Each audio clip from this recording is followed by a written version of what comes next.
Generate an invoice. While you are in the home screen, navigate to the controls on the left of the screen. Once there, you will need to select the invoicing button. By clicking on this, you will be presented with a table of all your current and past invoices. The table will show you the relevant information pertaining to each invoice. You will also be able to see what is still outstanding and from which party. You can email the invoice to the respective party or alternatively send them their latest statement. Scroll down to create a new invoice. The date is automatically entered, and all you need to do is to enter the relevant information that will appear on this invoice.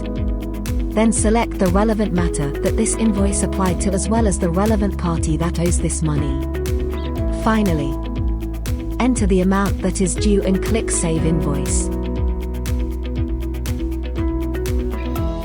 Once your invoice is saved, it will automatically appear with all your other invoices.